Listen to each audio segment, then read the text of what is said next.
Bonjour.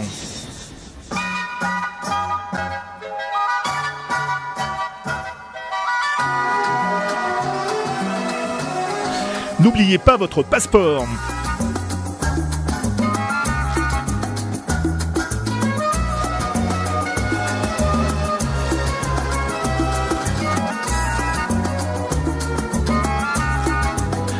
Bonjour à toutes, bonjour à tous, Richard Fanikian pour vous présenter N'oubliez pas votre passeport.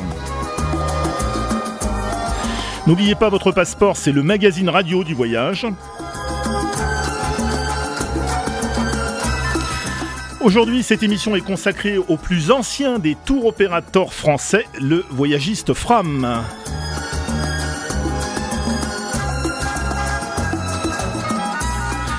Notre invité, Maëlle Larpent, délégué commercial Fram à Marseille. Maëlle Larpent, bonjour. Bonjour.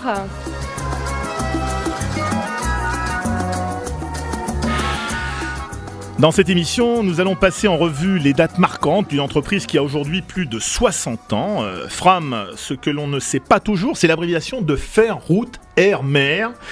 Troisième place des voyagistes à forfait en France, 4250 collaborateurs répartis dans 9 pays. 440 000 clients qui sont partis en 2009 avec Fram. C'est aussi un chiffre d'affaires de 454 millions d'euros. Le voyagiste naît en 1949 à Toulouse. On peut dire qu'il a inventé dans ce pays le métier de tour opérateur. Il a été en effet le premier voyagiste de l'histoire du tourisme français. Des premiers voyages programmés dans la région toulousaine pour commencer. Au début, Maëlle Larpent, il s'agissait de voyages en car tout simplement. Effectivement, plutôt dans la région Pyrénées, mais également sur les côtes espagnoles. Donc c'était le premier, on va dire, voyagiste, autocariste de la région. Et d'ailleurs, c'est encore un de nos métiers chez Fram, puisque nous avons de nombreux départs de Toulouse, mais également de Marseille en autocar pour découvrir la région et découvrir d'autres pays. On peut le dire, tout le monde dans le tourisme a un peu commencé comme ça, du Club Méditerranée Nouvelles Frontières, par des voyages en car. Mais on peut dire que Fram, c'est quand même avant tout une entreprise, surtout au départ, une entreprise familiale qui a gardé longtemps cette réputation. Et qui l'est toujours. Oui, il y a un taux de fidélité dans les collaborateurs qui est assez important. Et moi, ça va faire 13 ans que je travaille pour Fram et loin d'être la plus ancienne dans la maison. Alors, ce côté entreprise familiale, en termes d'image, a été plutôt bénéfique à l'entreprise ? Plutôt oui, parce que c'est vrai que tous les collaborateurs se connaissent. C'est vrai que Fram est installé à Toulouse, donc on est en province, donc c'est important et ça le reste encore aujourd'hui. Alors en 1958, Fram affrète son premier avion charter à destination des Baléares. Il faut dire que l'Espagne va rester tout au long de l'histoire du tour opérateur la destination phare. C'est encore le cas aujourd'hui. Fram fait toujours un gros chiffre sur l'Espagne. Oui, on est à plus de 130 000 passagers, cette année, effectivement, sur l'Espagne. Un peu avec ce qui s'est passé effectivement dans les pays du Maghreb cette année. De nombreux clients se sont reportés sur ces destinations, que ce soit les côtes espagnoles, les Canaries, les Baléares et de nombreux affrètements cet hiver également sur les Canaries, au départ de Marseille également. En 1970, le cap des 40 000 clients est dépassé. On continue l'histoire de Fram. En 20 ans, c'est un beau parcours, puisque quelles sont les attentes de façon générale des personnes qui partent, qui voyagent avec Fram ? C'est la sécurité, je pense, une grande fidélité de notre clientèle, puisque c'est vrai que le client qui a acheté son voyage chez Fram, il est pris en charge depuis l'aéroport en France, que ce soit de Marseille ou d'ailleurs, puisque nous avons des assistants de tous les grands aéroports de France. Et à destination également, nous sommes encore le seul tour opérateur à avoir des représentants sur chacune de nos destinations. Alors Fram est un grand généraliste et on peut dire qu'il propose vraiment tout type de voyage. Exactement, puisque cela va des circuits autocars, comme on le disait tout à l'heure, mais également des séjours seuls, des circuits accompagnés. Hôtel club, hôtel de séjour, circuit, croisière. Tout à fait. Sélectionné partout dans le monde, vous avez combien de destinations dans les différentes brochures si on devait totaliser toutes les destinations proposées par le Théo? Eh bien écoutez, on est représenté sur tous les continents. Le nombre de pays, là, c'est un peu la colle, mais c'est vrai que c'est aussi bien l'Afrique, l'Asie, l'Amérique du Nord, l'Amérique du Sud. Il doit bien y avoir une soixantaine de destinations au minimum. Oui, c'est sûr. Alors, point fort également chez Fram, les vols directs depuis 24 villes de France, 26 destinations en direct depuis l'aéroport le plus proche et des préacheminements à tarifs préférentiels. Alors, c'est le cas également à Marignane. Alors, les vols directs au départ de Marseille, à quelle période et sur quelle destination ? Toute l'année, on a des vols directs de Marseille. On va parler un peu des nouveautés de cet hiver. On en parlera dans quelques instants de façon générale. Oui. La Tunisie, le Maroc... on va dire toutes les destinations le du Maghreb, bassin, ça part effectivement de Marignane. Effectivement de Marignane. Oui. Après, on va dire toutes les destinations Espagne. Oui. Le bassin méditerranéen d'une manière générale. C'est-à-dire Grèce. La Grèce, la Crète. On peut déjà vous annoncer des vols sur Corfou l'été prochain, des vols sur Rhodes, des vols sur Kos. Donc des nouveautés et des originalités aussi sur les destinations. Voilà. Il faut signaler aussi que Fram vend les vols secs, c'est-à-dire sans prestation terrestre. Exactement. Pour les clients qui souhaitent partir effectivement de leur propre chef à destination, il y a également la possibilité de réserver des vols secs.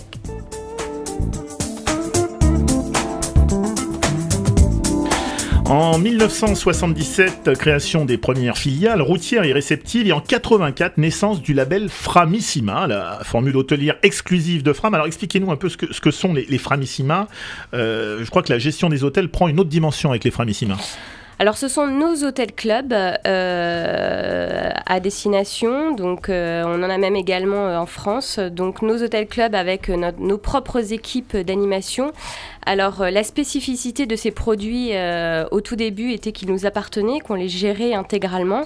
Alors qu'aujourd'hui, pour pouvoir se développer sur d'autres destinations autres que le bassin méditerranéen et des destinations assez proches, là, on ouvre 2 nouveaux Framissima, mais sur des contrées lointaines comme l'île Maurice et la Thaïlande avec Phuket.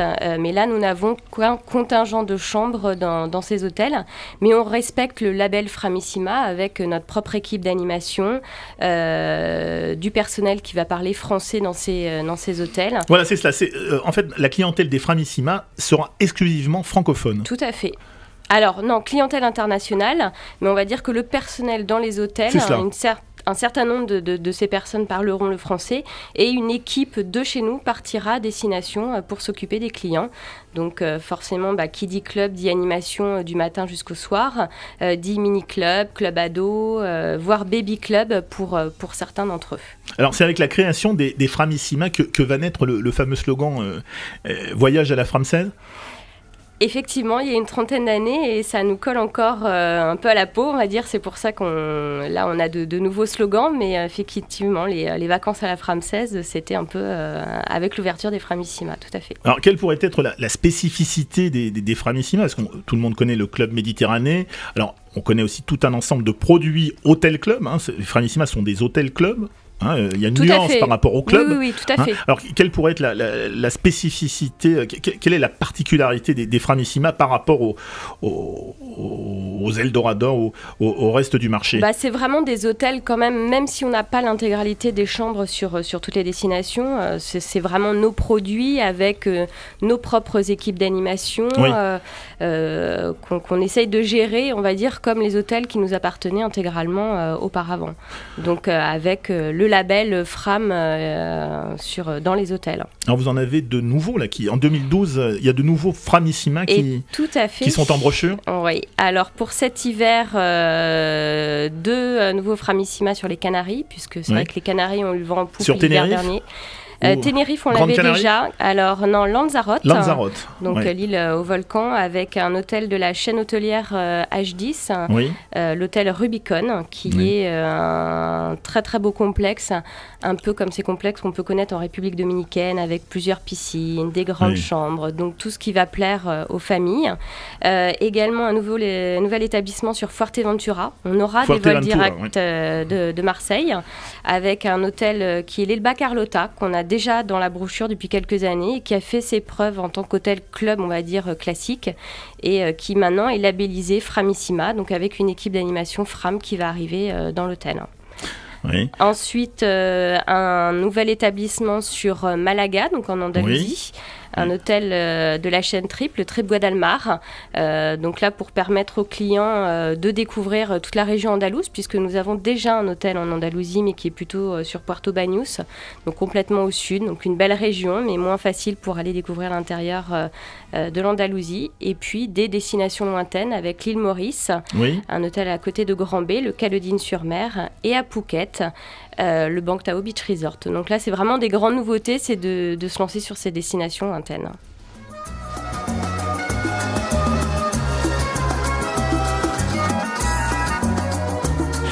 Et en 95, naîtra Frameco. Frameco, c'est la marque des hôtels à petit prix.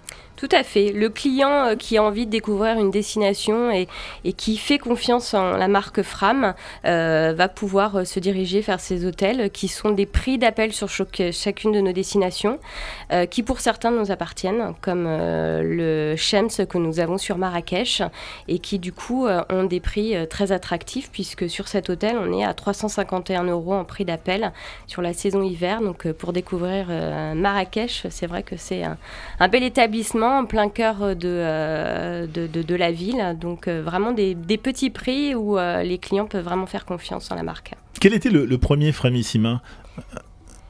C'était sur le Maroc peut-être, non ? Je pense que ça a été ou ouvert... peut-être sur l'Espagne, sur les Baléares peut-être, non ? Et là, c'est une colle. Là, c'est une colle. Et celui qui a le mieux marché, alors celui qui s'est le mieux vendu On va dire que ça tourne au niveau des Framissima. Ouais. On va dire que la Tunisie et le Maroc ont eu le vent en poupe à part effectivement cette année, mais il y a eu des destinations comme le Sénégal où... Parce qu'on peut le dire, Fram possède les hôtels au Maroc, est propriétaire des murs. Tout à fait. Et propriétaire des cars. On est propriétaire des cars, on a également nos... Je crois même que vous êtes propriétaire des boutiques aussi. Alors... a priori, je le savais pas, mais non, on a des boutiques effectivement dans nos hôtels. Et puis forcément, comme on le connaît, quand on a des clients qui partent en circuit, on fait forcément des arrêts boutiques. En 2006, alors Fram change d'image, nouveau logo, nouveau slogan, le plaisir en grand, ouverture du site marchand fram.fr. Où en est aujourd'hui l'activité de Fram sur le net ? Il est bon, forcément, puisque c'est vrai que la clientèle... va de plus en plus surfer le soir, la journée, et on se rend compte que effectivement c'était quand même assez important d'être également présent sur le fram.fr. Maintenant c'est vrai qu'on a une politique tarifaire. Les prix sont exactement les mêmes si le client va réserver sur notre site ou en agence de voyage. Vous avez une idée du pourcentage des ventes On est à plus de 15% aujourd'hui de ventes sur le site, avec une cellule téléphone pour les clients qui souhaiteraient réserver par téléphone également.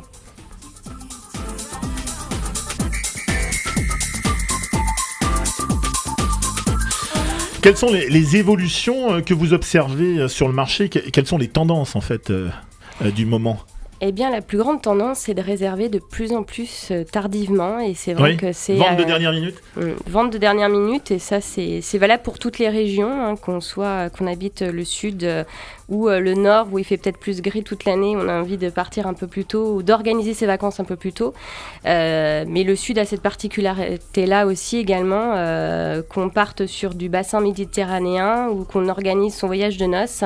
Il y a des clients qui arrivent la veille pour le lendemain pour organiser ses vacances. Donc c'est assez difficile à gérer. Alors est-ce que l'élément déterminant ne reste pas en matière de tourisme et de voyage le prix ? Est-ce que c'est le prix qui permet à un Théo de se démarquer ? On va dire qu'aujourd'hui, oui. Ça a été longtemps pas du tout le cas, en tout cas pour nous, parce qu'on avait une clientèle qui était quand même plutôt fidèle. Et aujourd'hui, le prix est vraiment la chose la plus déterminante. On a de nombreux clients qui arrivent en agence de voyage aujourd'hui et qui ne savent pas où partir. Ils n'ont pas d'idée de destination. C'est plutôt un budget, effectivement. Ouais. Donc à nous de nous démarquer avec des offres qu'on développe également de plus en plus dans nos brochures pour amener le client peut-être à réserver de plus en plus tôt. Donc là c'est vrai que cette année on a lancé les offres avant-première qui peut permettre aux clients de bénéficier de tarifs assez intéressants jusqu'à des remises à 20% sur la partie terrestre.